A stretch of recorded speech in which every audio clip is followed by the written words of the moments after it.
예수님께서는 제자들과 이제 마지막 만찬을 하시고 이어진 담화를 가지신 후에 예루살렘 성 밖으로 나오셨습니다. 고난주간의 요일로 따지자면 목요일에 있었던 일입니다. 세족식을 하시고 성만찬을 제정하셨던 날이죠. 예수님은 습관을 따라 감람산으로 가셨습니다. 왜 감람산으로 가셨는가? 기도하시기 위함이죠. 그렇다면 여러분, 우리가 왜 이 시간에 이곳에 나왔습니까?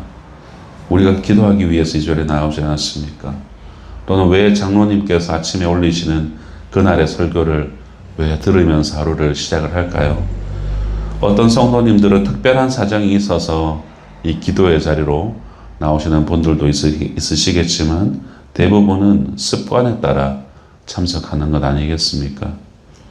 처음에는 특별한 사정으로 기도하기 위해서 참석하였더라도 계속해서 발걸음을 하다 보면은 이 새벽 기도가 습관이 됩니다.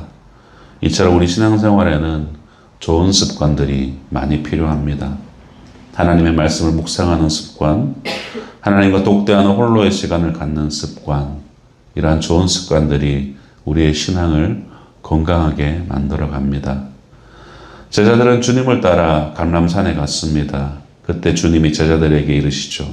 40절 말씀. 그곳에 이르러 그들에게 이르되 유혹에 빠지지 않게 기도하라. 주님께서 감람산에 도착하셔서 제자들에게 기도하라 라고 말씀하셨습니다. 근데 그냥 기도하라 라고만 하지 않으시고 단서를 하나 붙이십니다.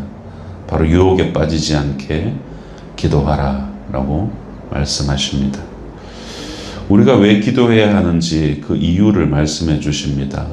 그것은 바로 우리의 삶에 유혹이 많기 때문입니다.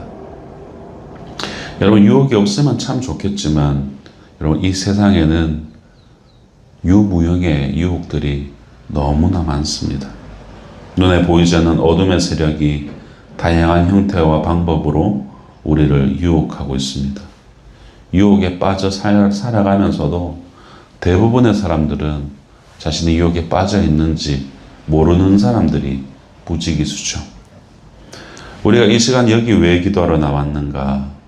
각자 기도의 제목을 가지고 기도하기 위함이지만 우리가 기도할 때 반드시 빠져서는 안 될 것, 그것은 바로 주님의 가르침에 따라 우리 일상의 삶 가운데 유혹에 빠지지 않기 위해서 우리는 기도를 해야 됩니다. 여러분, 그것을 잊지 마셔야 돼요. 우리가 이 자리에 나와서 나의 간구함의 제목들만 다 아뢰고 가는 것, 그것만으로 우리의 기도가 머무르고 있다면 우리는 한 걸음 더 나아가야 됩니다. 그 마지막은 우리가 유혹에 빠지지 않도록 기도할 수 있어야 됩니다.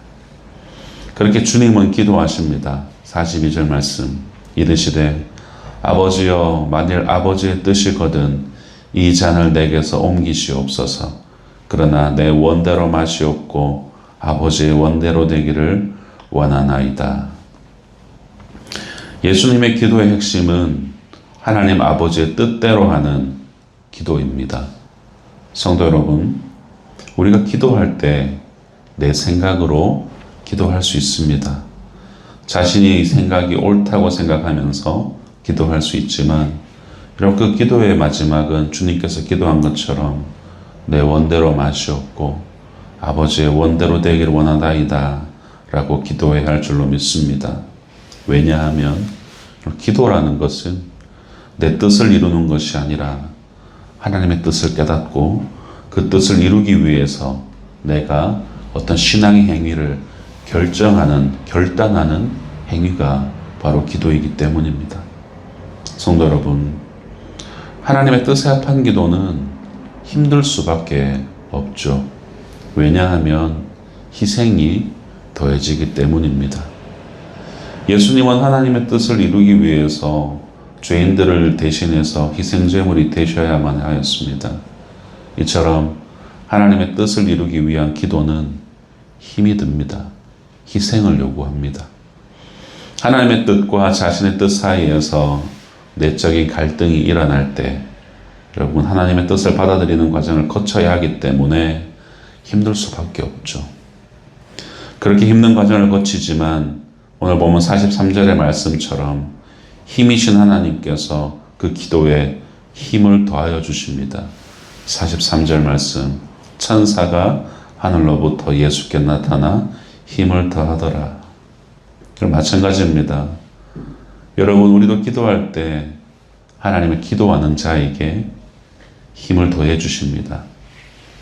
그렇기에 우리는 하나님을 바라보면서 포기하지 않을 수 있고 끝까지 기도할 수 있게 되는 것이죠. 사랑하는 성도 여러분, 그렇게 주님께서 기도하신 후에 이 제자들에게도 돌아오셨을 때 제자들이 어떻게 하고 있습니까? 자고 있었습니다. 누가는 이 제자들이 잠든 이유를 슬픔 때문이다 라고 증거하고 있습니다. 그렇다면 그들이 왜 슬픔에 잠겼을까? 그것은 우리 앞선 본문인 감람산 오기 전에 예수님께서 그들에게 담화 가운데서 가르쳐 주셨던 자신의 행보 때문에 그런 연유죠. 21절을 보면은 제자들 중에 한 사람이 나를 팔아넘길 것이다 라는 것을 가르쳐 주셨고, 34절에서는 베드로 너가 나를 3번 부인할 거야 라고 얘기하시죠. 그리고 37절에서는 불법자와 똑같은 부류로 너희들이 역임을 받을 것이다 라고 그런 이야기를 들었기 때문에 이들의 마음에 바로 슬픔이 자리 잡은 것입니다. 누가는 제자들이 이런 걱정으로 슬픔에 지쳐 잠들었다라고 밝혀주고 있습니다. 그런 제자들을 향해서 예수님은 46절에 이렇게 말씀하십니다. 이르시되 어찌하여 자느냐, 시험에 들지 않게 일어나 기도하라.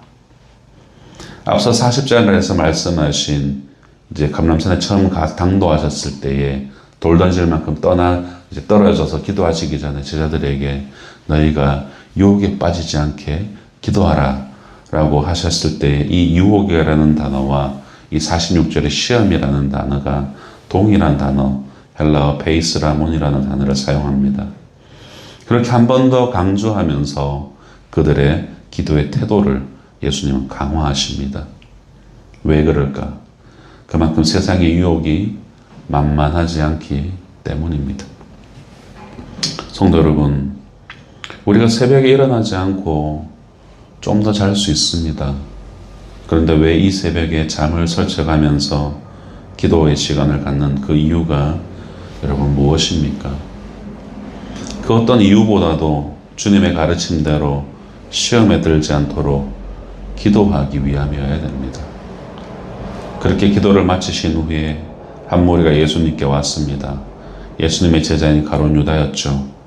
이 가룟 유다는 예수님을 팔기 위해서 어두운 밤에 이 무리에게 누가 예수님인지를 구분해 주고자 그의 발에 입을 맞춥니다. 그의 얼굴에 입을 맞춥니다. 그러자 예수님께서 이 가룟 유다에게 이렇게 얘기하시죠.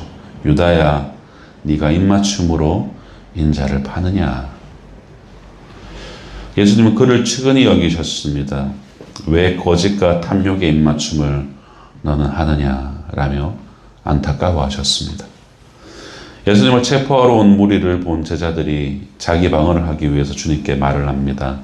주님, 우리가 칼로 이들을 칠까요? 라고 얘기를 합니다.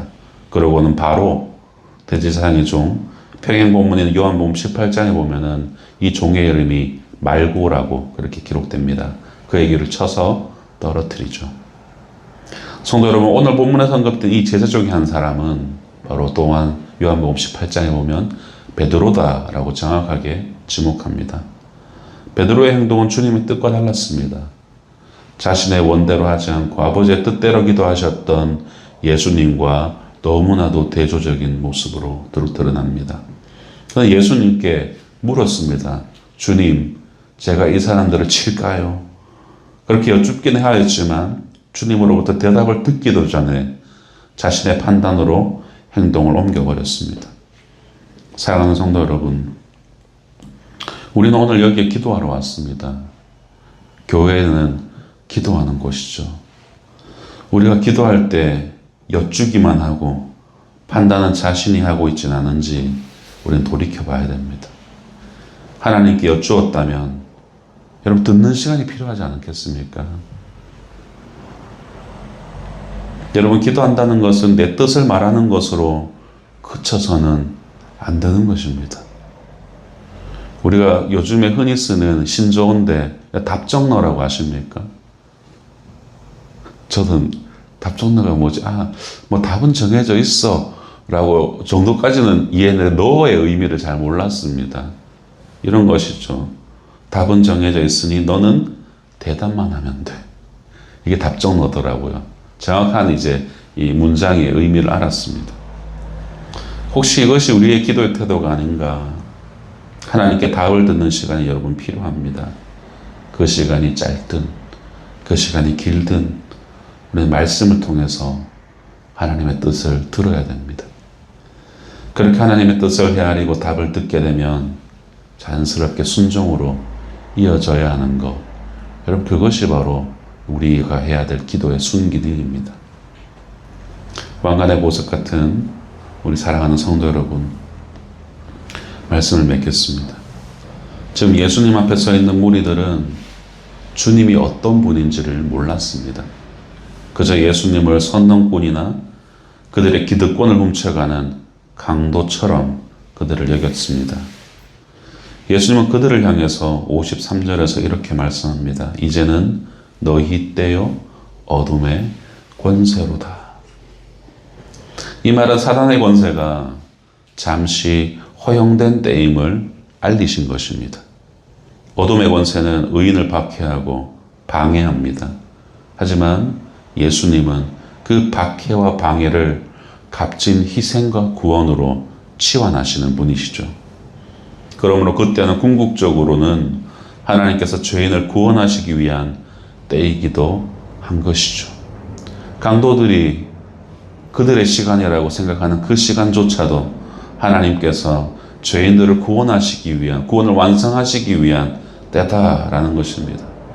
그렇기에 이 세상에 불의가 판을 치더라도, 여러분 내 주변이 불의로 가득하다 할지라도 여러분 우리가 낭망하지 않아야 합니다. 세상의 어둠이 득세하는 때인 듯하지만 여전히 하나님께서 이러한 죄악된 세상 가운데 우리를 통해서 역사하는 때다라는 것을 잊지 마십시오. 우리의 죄를 대속하셔서 구원해 주시기 위해서 주님을 이 땅에 보내어서 죽기까지 그렇게 치밀하게 구원의 역사를 이끌어 가신 하나님께서는 결국에 어둠의 권세를 심판하실 것이다 라는 것을 우리 성도는 잊지 않고 성도답게 살아갈 수 있어야 합니다. 부디 어둠의 권세에 낙심하지 마시고 하나님의 뜻을 이루기 위해 진리와 생명의 말씀을 우리가 순종하며 살아가는 복된 한 날이 되었으면 좋겠습니다. 그러기 위해서 주님의 가르침대로 기도할 수 있어야 됩니다. 유혹에 빠지지 않도록, 시험에 들지 않도록 하나님의 원대로 오늘 하루 일상의 삶을 시작하기 전에 이것을 두고 기도하시는 저와 여러분이 되시기를 주님의 이름으로 축복합니다. 기도하겠습니다. 하나님 아버지, 기도할 수 있는 은혜를 베풀어 주셔서 감사드립니다. 기도 후에 예상치 못한 일을 만나더라도 하나님 우리 성도님들 낙심하지 않게 하여 주시옵소서. 하나님께 기도하였다면 나의 뜻과 다르더라도 하나님께서 인도하시는 과정임을 기억하게 하여 주시옵소서.